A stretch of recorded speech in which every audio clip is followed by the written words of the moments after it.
The day that I'm ready to record is obviously the day that I fall ill. Hey guys, long time no see. Welcome back to my channel. So if I sound a little bit funny, it's actually because I'm falling sick, and I know that if I do not record this today, I'm gonna sound even worse tomorrow. So we're just gonna try and power through this whole thing, and hopefully my voice will last till the end of this video. But okay, before we begin, I wanted to thank today's sponsor, Orange Juice the brand.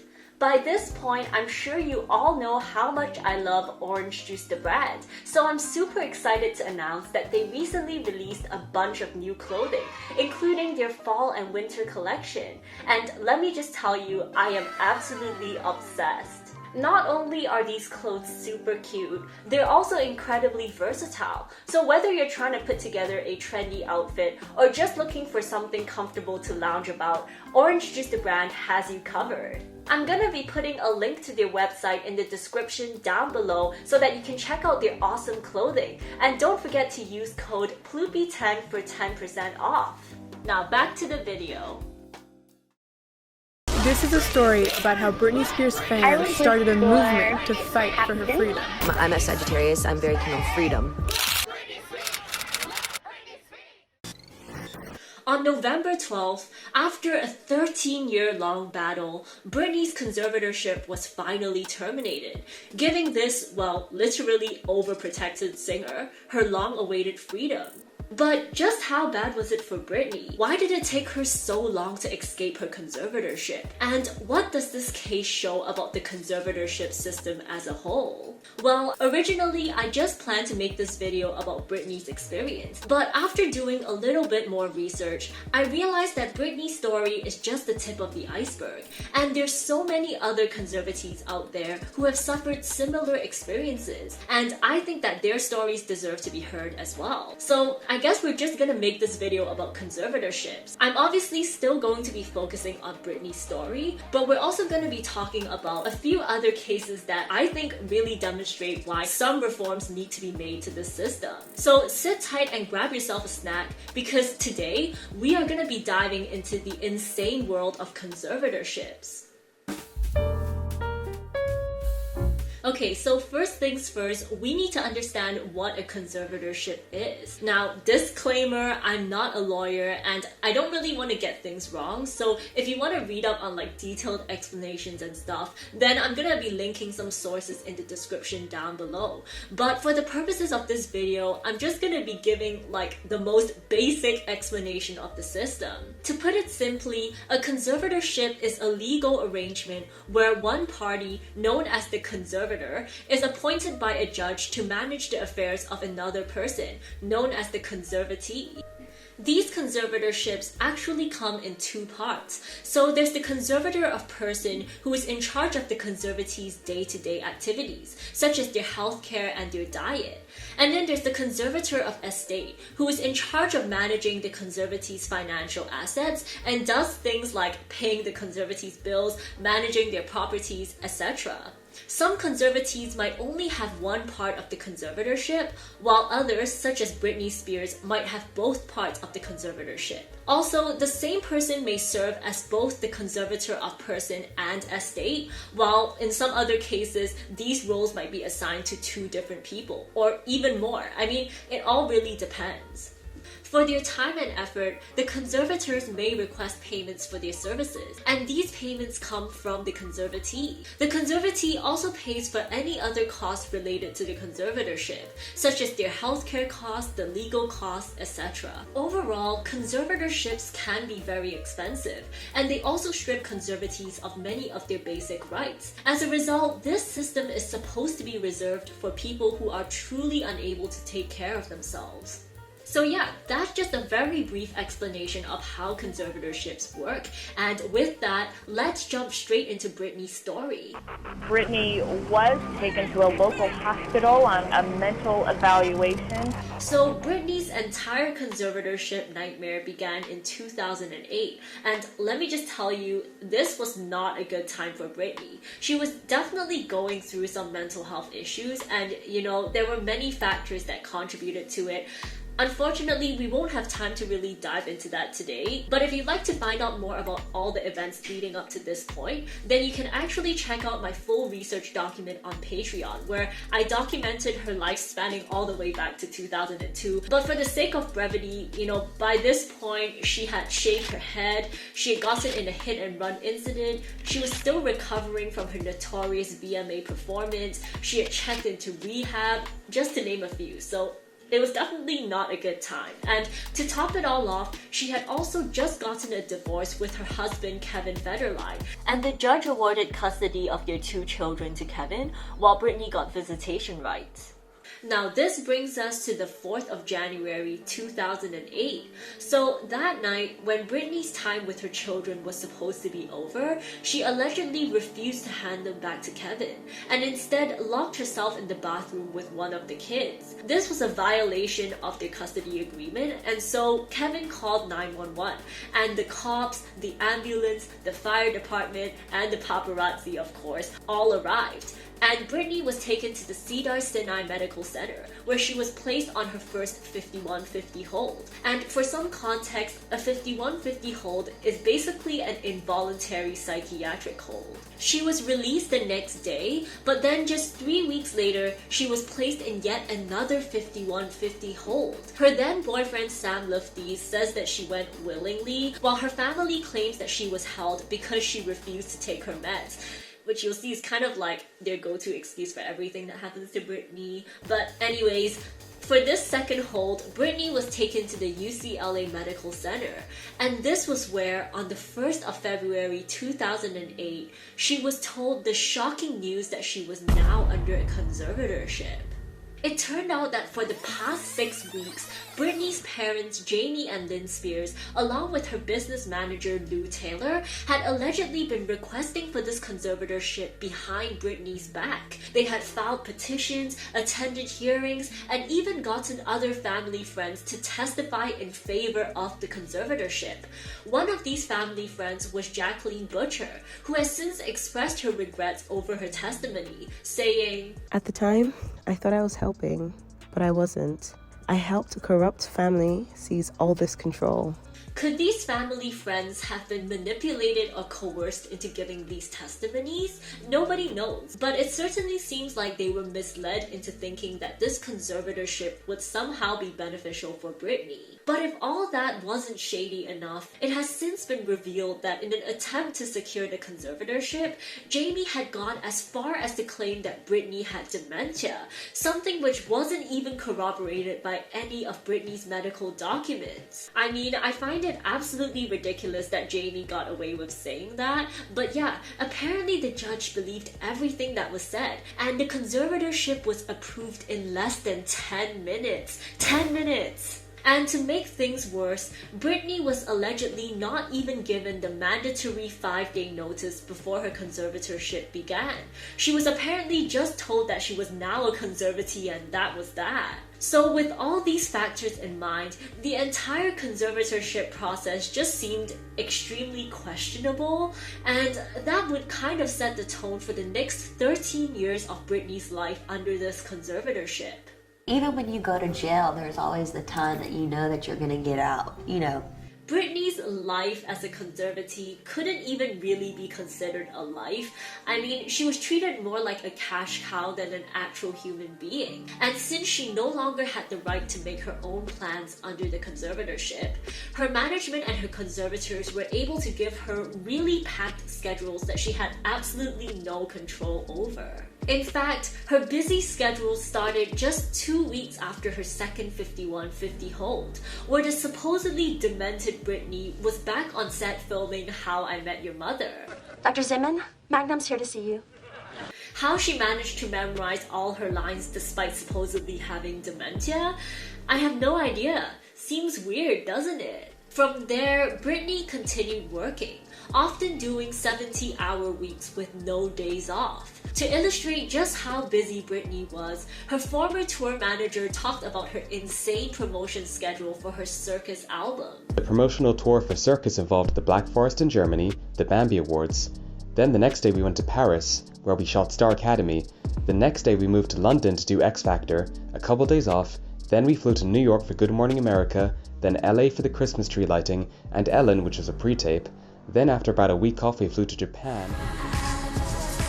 On top of all her regular promotions, Britney also embarked on residencies, such as the Piece of Me residency in Las Vegas, which lasted from 2013 to 2017, where Britney performed full-ass concerts 3 nights a week for 4 years straight, which is absolutely insane. I mean, even K-pop stars don't work that hard.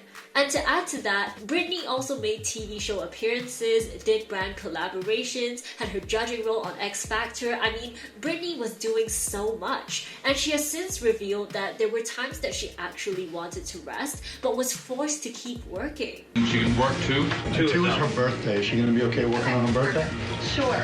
What do you want her to play? No, I mean, could she rehearse on her birthday? She's gonna rehearse. Yeah, that's what I'm asking. She's gonna rehearse. Yeah, that's what I'm asking. In fact, Britney's team reportedly took advantage of the conservatorship to force Britney to complete all her activities by any means possible. For instance, since her conservators had full control over Britney's healthcare, they allegedly gave her more medication when she had schedules in order to ensure she could perform. There's different dosages on non-work days and work days. And since Britney could no longer hire her own attorney under the conservatorship, it was also easy to threaten her with lawsuits if she refused to do any activities. My management said if I don't do this tour, I will have to find an attorney. And by contract, my own management could sue me if I didn't follow through with the tour. With the conservatorship, I couldn't even get my own attorney. So out of fear, I went ahead and I did the tour. But even outside of work, Britney's daily life was extremely restrictive. Various people who have worked with Britney, such as Tish Yates, who was her former wardrobe head, and Iggy Azalea, who had previously collaborated on a song with Britney, have all spoken out about how Britney was not allowed to make even the most basic decisions, such as eating sushi, drinking soda, or simply buying herself a pair of shoes. Her former promotional manager, Dad George, said, "She could only read Christian books." Says who? Her father. Alex Vlasloff, who worked on Britney's security team, even revealed that Britney's phone and iCloud account were secretly monitored, and a recording device was even installed in her bedroom, which recorded over 180 hours of audio. He also revealed that Jamie, who was Britney's father and conservator, Eden, who was the head of security, and Robin from Britney's management team even had a group chat which was literally dedicated to discussing Britney's every move. Which, am I the only one who thinks that that's borderline obsessive? Like, it's kind of weird, right? Aside from all the day-to-day restrictions, Britney's relationships were also very tightly controlled. Iggy Azalea remembers Britney's team doing a full-on search of her house before she was even allowed to interact with Britney. Britney's housekeeper also claims that she was forbidden from speaking to Britney, while Vo, who was Britney's former hairdresser, claimed that the moment anyone got close to Britney, they were instantly removed from her life. Every time they get close, they disappear. Every time she gets close to someone who could change her life, decisions are made. You're getting too close. Britney's father and longtime conservator Jamie was reportedly particularly strict when it came to male friends and suitors, following them around with private investigators and forcing them to sign various contracts and NDAs. As you can imagine, all of this made it so difficult for Britney to seek help or even just make any friends, and it must have been so isolating. But as an almost licensed pharmacist myself, perhaps the most egregious part of this entire case to me were the terrible healthcare decisions that Britney's conservators made. According to Britney, they implanted an IUD to prevent her from having any more children. They forced her to go to a therapist in an exposed area of town where the paparazzi were conveniently present, and at one point, they even forced her to go to a facility after failing what seemed like a bogus psych test. Over the 2-week holiday, a lady came into my home for 4 hours a day, sat me down, and did a psych test on me. It took forever. Then after that, I got a phone call from my dad, basically saying I had failed the test or whatever. I'm sorry, Britney, you have to listen to your doctors. They are planning to send you to a small home in Beverly Hills to do a small rehab program. They were going to make up for you. You're going to pay $60,000 a month for this. During her time in this facility, Britney was allegedly made to work 10 hours a day, 7 days a week. So it wasn't even like she was actually there for treatment, and Britney has since compared this experience to sex trafficking. Britney also mentioned how her management would constantly lie about her not taking her medication whenever she refused to do any of her activities. And in response, her doctor abruptly stopped her regular medication and put her on lithium. My therapist sat me down in my room and said he had a million phone calls about how I was not cooperating in rehearsals and haven't been taking my medication. All of this was false. He immediately, the next day, put me on lithium out of nowhere. He took me off my normal meds I've been on for 5 years. Oh my god, this is actually so frustrating. Okay, so when it comes to antidepressants or antipsychotics, you're not supposed to just abruptly stop or change the medication. Like, that is so dangerous. It can result in all sorts of adverse effects, ranging from rebound effects to deadly interactions. Like, what was her doctor doing? But anyways, it's clear that none of these healthcare decisions were made in Britney's best interest. As a matter of fact, none of the things I've mentioned were done in Britney's best interest. And this is why many have speculated that the reason for this entire conservatorship was never to protect Britney, but rather to line the pockets of her conservators and her management. See, I've been in the conservatorship for 13 years. It's a really long time to be in a situation you don't want to be in. As I mentioned earlier, the conservatee is the one who pays for the conservatorship. Aside from paying the conservator for their services, the conservatee also pays for any costs related to the conservatorship, such as legal fees, healthcare expenses, and any staff the conservator employs to help manage the conservatorship, etc. Now, this system theoretically makes sense since all of these expenses are supposed to be spent on improving the conservatee's life. But in Britney's case, this system completely worked against her. She was paying for healthcare that she didn't need, she was paying for security who spied on her, she was paying for management who threatened her, and she was paying her conservator for a conservatorship she didn't even want. In fact, over the years, financial statements have surfaced showing the absurd amounts of money Britney was hemorrhaging due to the conservatorship. Security, for instance, is estimated to cost $50,000 per month. She reportedly also had to pay her management, TriStar Sports and Entertainment, $500,000. And then if you recall, the facility where she was basically imprisoned at cost her $60,000. Her father and conservator of estate, Jamie, was paid $192,000 a year plus $2,000 in office rental fees, while her conservator of person, Jody Montgomery, was paid $221,000. And then there was Andrew Wallet, who acted as Britney's co-conservator for a period of time, and he was reportedly paid $426,000 a year and received an additional $100,000 bonus when he resigned in 2019. And there was also a media handler who was employed to, quote, maintain Britney's privacy during the Free Britney movement, in other words, censor Britney, who also costed Britney a further $146,000. I mean, I could go on and on, but perhaps most ironically, she was obviously trying to fight her conservator, i.e. her father, in court so that she could get out of her conservatorship. Yet, she was the one paying for his legal fees.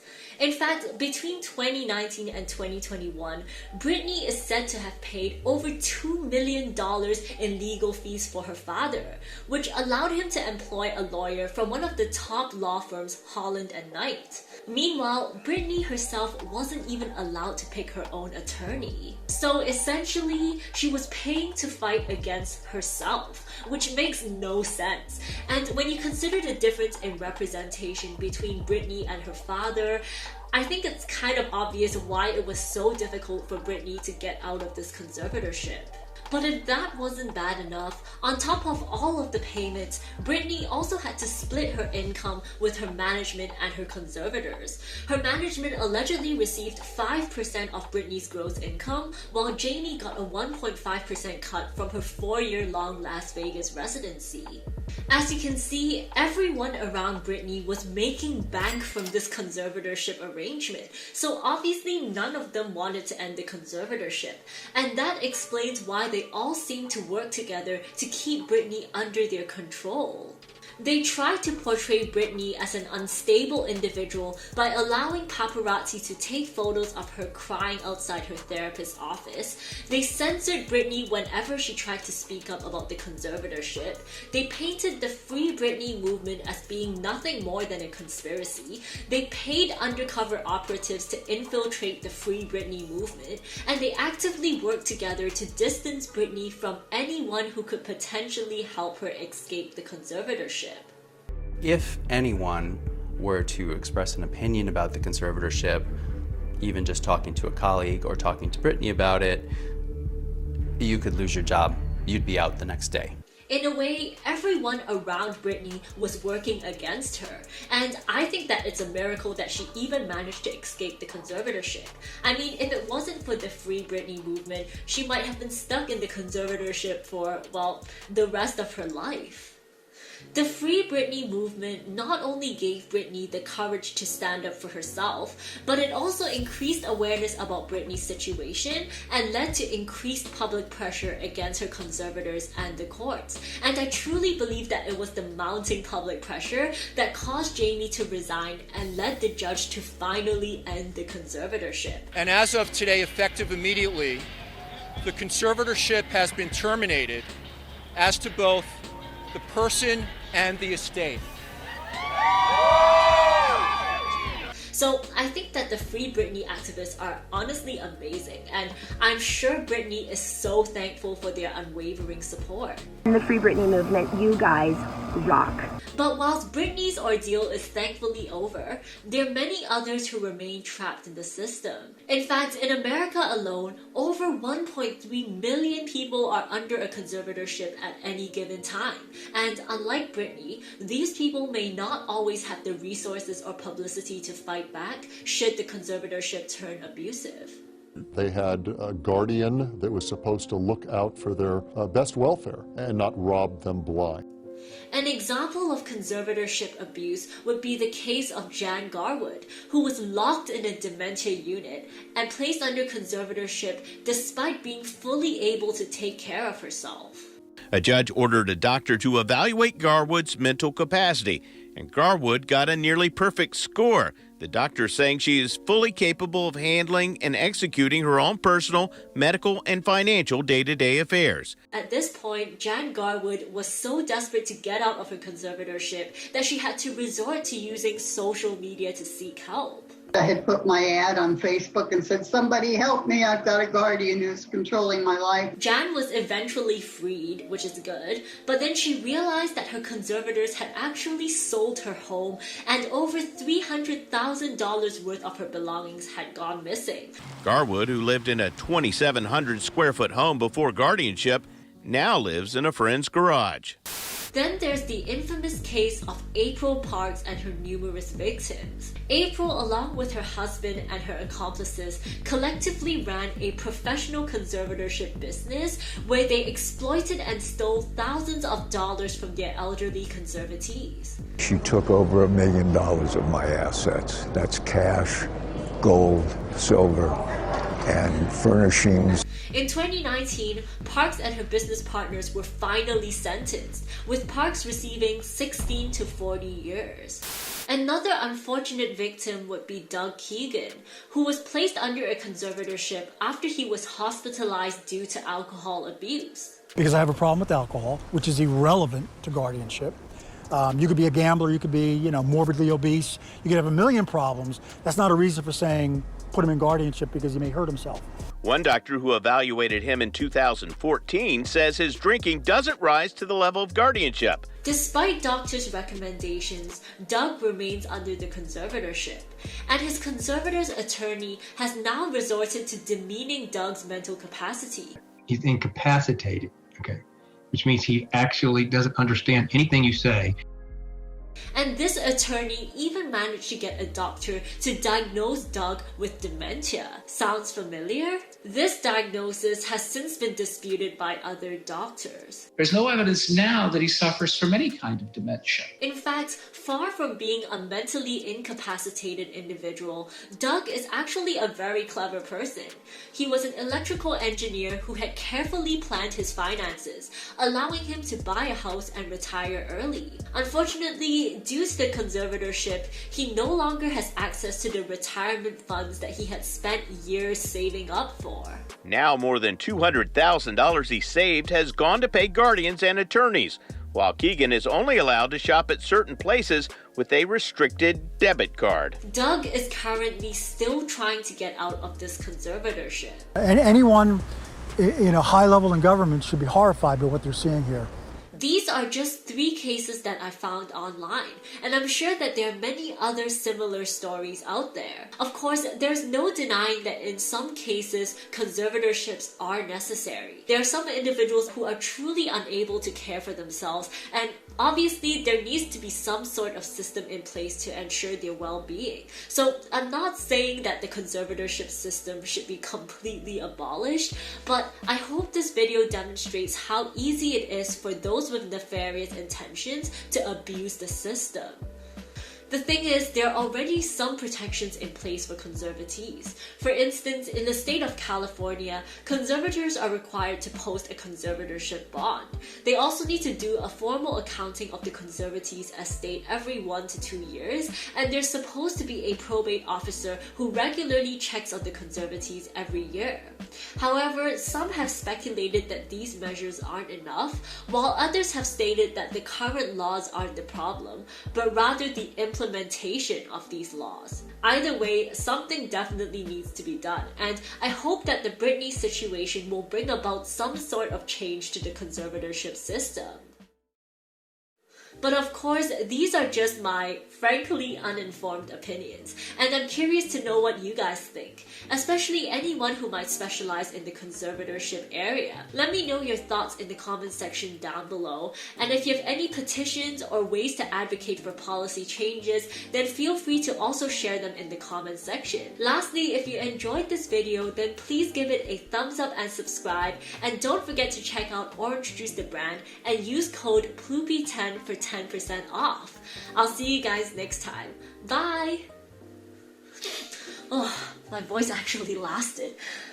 So this was the hashtag PPP clue for today's video. Congratulations to Minzia, A Riri, Not Ali, Luffy Up Your Tree, X Wendy Nguyen X, Miranda Stevens, Yanis LWC, Gay Doggos, Creamy Cherry, and Trasher54 for getting it correct. If you'd like a chance at a shout out on my next video, then be sure to follow me on Instagram and stay tuned for my next hashtag PPP clue.